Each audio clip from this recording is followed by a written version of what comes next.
తెలంగాణ కోసం తన జీవితం అంకితం చేసిన మహనీయుడు తెలంగాణ జాతిపిత ప్రొఫెసర్ జయశంకర్ జయంతిని ఘనంగా జరుపుకున్నారు ఉద్యమకారులు. నర్సంపేట పట్టణంలోని అమరవీరుల స్తూపం వద్ద జయశంకర్ గారి చిత్రపటానికి పూలమాలలు వేసి 91వ జయంతి నిర్వహించారు. ఈ సందర్భంగా తెలంగాణ ఉద్యమకారుల ఐక్యవేదిక నాయకులు తౌటి లక్ష్మీనారాయణ, సంగ్యం మహేందర్లు మాట్లాడుతూ జయశంకర్ గారు తెలంగాణ రాష్ట్రం కోసం పుట్టిన నాయకుడు, ఉద్యమానికి ఆధ్యాత్మిక బలాన్నందించిన మహానుభావుడని పేర్కొన్నారు. 1934 ఆగస్టు 6న ఉమ్మడి వరంగల్ జిల్లా అక్కంపేటలో జన్మించిన జయశంకర్ గారు తెలంగాణకు ప్రత్యేక రాష్ట్ర హక్కును శాస్త్రీయంగా ప్రజలకు వివరించారు. ఆయన సిద్ధాంతాలు, వ్యూహాలు ఉద్యమకారులకు మార్గదర్శకంగా నిలిచాయి. ఈ కార్యక్రమంలో తెలంగాణ కళాకారుల బృందం కూడా పాల్గొంది. తాళ్ల సునీల్ మాట్లాడుతూ జయశంకర్ గారి స్ఫూర్తితో మలిదశ ఉద్యమంలో ప్రజలు చైతన్యం పొందారని అన్నారు. అంతేకాకుండా ఐక్యవేదిక నాయకులు మిట్టపల్లి అంజయ్య, జన్ను రవి, రుబాబు, రాజేందర్, శ్రీను, కిషన్ తదితరులు పాల్గొన్నారు.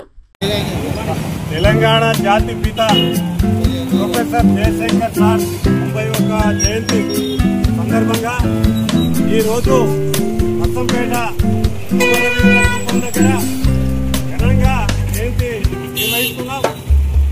ఎందుకనగా జయశంకర్ సార్ 1934 ఆగస్టు 6న ఉమ్మడి వరంగల్ జిల్లా ఆత్మకూరు మండలం అక్కంపేట గ్రామంలో మహాలక్ష్మి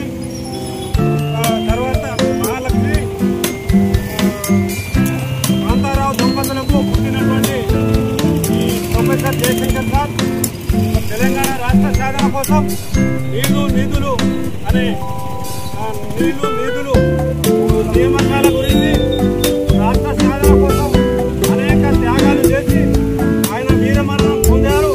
కనుక మరి వారికి నర్సంపేట ఉద్యమకారుల తరఫున మరియు కళాకారుల తరఫున ఘనంగా జన్మదిన వేడుకలు జరుపుకుంటూ స్వాగతం. జయశంకర్ సార్, జోహార్ జయశంకర్ సార్.